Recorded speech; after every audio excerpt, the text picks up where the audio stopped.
राधे राधे महाराज जी। महाराज जी, जब से आपसे एकांतिक वार्तालाप में जो भी कोई प्रश्न करता है तो आप श्री जी के ध्यान में लीन होते हैं।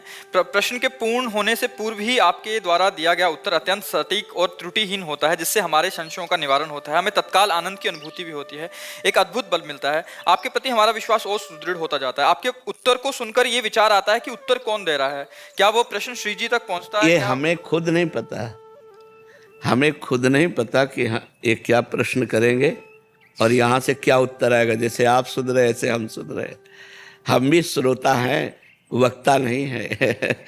वक्ता कोई और है जो प्रश्न पूरा होते होते उत्तर दे देता है, वो जगत गुरु भगवान है। हमारी सामर्थ्य नहीं है, भगवान की शरण में है। जो भगवान आपको सरल भाषा से उत्तर दिला देते हैं, उसी से आपका मंगल हो रहा है। अब विद्वान तो है नहीं, अगर हम विद्वान होते तो हम उत्तर देते, हम विद्वान है नहीं। तो अंदर से बैठकर मूकम करोति वाचालम पंगुम लंघयते गिरिम यत कृपा तमहम वंदे परमानंद माधवम। वो जगत गुरु भगवान सबके हृदयों में विराजमान है, वही यहाँ हृदय में विराजमान होकर उत्तर देता है, जिससे आपका मंगल हो रहा है, आपका लाभ हो रहा है। देखो, जरूरी नहीं है कि सर्जन ही से काम चलेगा। कभी कभी सर्जन जहाँ फेल हो जाते हैं वहाँ झोला छाप काम कर जाता है। आपका मंगल हो रहा है, हमारा समाज सुधर रहा है, बस हमें इतने से मतलब है। हमें लगता है समाज को भगवान ही मंगल में वचन सुना करके कल्याण कर रहे हैं, हमारी सामर्थ्य तो नहीं है, वही भगवान उत्तर देते हैं। मंगल प्रसाद जी। राधे राधे महाराज जी। महाराज जी, पूर्व के प्रारब्ध के कारण आए हुए कष्ट को क्या हम विभिन्न दैविक अनुष्ठानों द्वारा या सकाम भक्ति द्वारा मिटाया जा सकता है? नहीं, जो प्रारब्ध बन चुका है वो कर्म नहीं मिटाया जा सकता है। जो केवल कर्म है, संचित कर्म या क्रियमाण, इनको मिटाया जा सकता है। प्रारब्ध बन गया नहीं मिटाया जा सकता। अवश्य में भोक्तव्यम कृतम कर्म शुभाशुभम, भोगना पड़ेगा। प्रारब्ध जो बन गया उसे भोगना पड़ेगा। बहुत पक्का होता है प्रारब्ध और बड़ा दुखदाई होता है, लेकिन अपने दुख को ही सुख मान लिया है। मानना नहीं तो है, तुमने सुख को भोगा इसलिए दुख भयावह लगता है। हमने सुख को भोगा नहीं, दुख को ही सुख मान लिया, तो अब कोई परेशानी नहीं लगती, चाहे जितना दुख आवे। महाराज जी, सामान्य जीव का एक ही लक्ष्य होता है कि भक्ति करेंगे, हम मस्त रहेंगे, आनंदित रहेंगे, सुखी रहेंगे। आप मस्त रहेंगे, लेकिन आपका कर्म जो प्रारब्ध बन गया शरीर को, चूंकि आप कह रहे हो हम मस्त रहेंगे, वो आप नहीं, आप शरीर को लेके बोल रहे हैं ना। आप शरीर को लेके बोल रहे हैं कि हम मस्त रहेंगे। शरीर कभी शरीर को लेकर मस्त नहीं रह सकते। प्रभु के लेकर मस्त रहोगे, आत्मा को लेकर मस्त रहोगे, परमात्मा को लेकर मस्त रहोगे। शरीर को लेकर कभी कोई मस्त नहीं रहा। विनाश हुआ, दुख हुआ, विपत्ति आई तो बहुत परेशानी हो गई।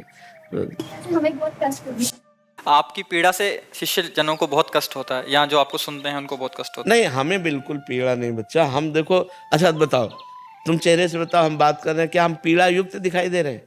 आप बताओ, हम कोई मजाक नहीं कर रहे कि हम कोई थोड़ी देर के लिए दिखावा कर रहे हो, कोई ऐसा नहीं। ये पीड़ा है, शरीर में है, मेरे में नहीं। मैं हर समय पीड़ा रहित रहता हूँ।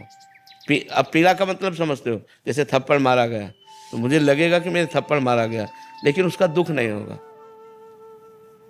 ये दर्द कर रहा है, दर्द है, लेकिन इसका दुख नहीं है।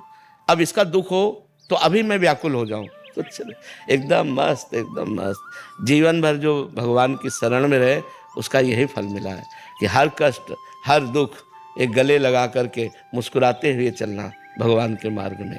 तो प्रारब्ध भोग अगर कटता तो ये सब क्यों होता? भोगना पड़ेगा, अवश्य। बड़े बड़े संतों को भोगना पड़ा है। प्रभु, अभी जैसे मैं देखा हूँ, अनुभव किया हूँ कि कई सारे ऐसे गुरुवर हैं जो बड़ी, ये कलयुग में बड़ी आसानी से सभी को गुरु मंत्र दे देते हैं, जिसके कई पीढ़ियों, मतलब सतयुग में किसी को मिलता नहीं था, कई तप करने के बाद मिलता था, उनको अभी बड़ी आसानी से मिल जाता है। इसलिए बच्चा मिल जाता है कि अगर हम वो कड़ाई रखें ना, जो नियम रखें ना, तो एक को तैयार नहीं हो पाएंगे। और मिलने के बाद फिर उसको कुछ दिन अनुभव करने के बाद, कुछ वर्ष अनुभव करने के बाद फिर उसे ऐसे ही, मतलब क्योंकि वो तप किया ही नहीं, उस लायक बने ही। हाँ, पर कल्याण तो हो जाए। जैसे हमने तुमसे कहा राधा राधा बोलो, आपने तो बोला राधा राधा, ठीक है ना। अब आप नरक में जाओगे, मान लो आपका रजिस्टर खुला, तो रजिस्टर में लिखा है 2 बार संत के द्वारा कहलाने पर राधा राधा बोला गया।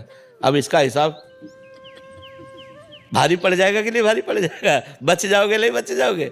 ये हम लोग बचा रहे हैं। आप 10 बार बोलोगे, आप 20 बार बोलोगे, आपके पूरे रजिस्टर में पाप लिखा है, लेकिन 20 बार राधा नाम लिखा है, तो यमराज की खोपड़ी काम नहीं करेगी कि हिसाब क्या करूं। तो बस हम वही काम कर रहे हैं, अधिक से अधिक लोगों को राधा राधा राधा राधा राधा। पाप तुम छोड़ नहीं सकते तो हम तुम्हें नहीं छोड़ सकते कि तुम राधा राधा बोलोगे और धीरे धीरे भगवान की तरफ चलोगे। यही हमारा कर्तव्य है कि जितने जीव बहाव में जा रहे हैं, देखो माया का एक प्रवाह है, उसमें बह रहे हैं। अब हम भगवान के चरणों को पकड़े हुए उस प्रवाह में नहीं बह रहे। अब हम जितने को पकड़ पाएंगे खींचते चले जाएंगे, खींचते चले जाएंगे। हम नहीं बहेंगे इसलिए कि हम भगवान के चरणों को पकड़े हुए, बहुत मजबूत जगह पकड़ है, इसलिए माया हमको नहीं बहा पाएगी। जितने माया में बह रहे, जो हमारे पंजे में आ गए, वो पकड़ राधा राधा राधा बोलो राधा। और बहुत से लोग ऐसे हैं जो हमें शांति मिलती जब वो लोग कहते हैं कि हमने शराब छोड़ दिया, मांस छोड़ दिया, गंदी बातें छोड़ दी, आपके कहने के अनुसार हम नाम जप कर रहे हैं, अच्छे से चल रहे हैं। 6 महीने पहले। हाँ, तो उससे हमको संतोष होता है कि हमारा जो श्रम है कि सबका मंगल हो, तो भगवान कर रहे हैं, सबका मंगल कर रहे हैं।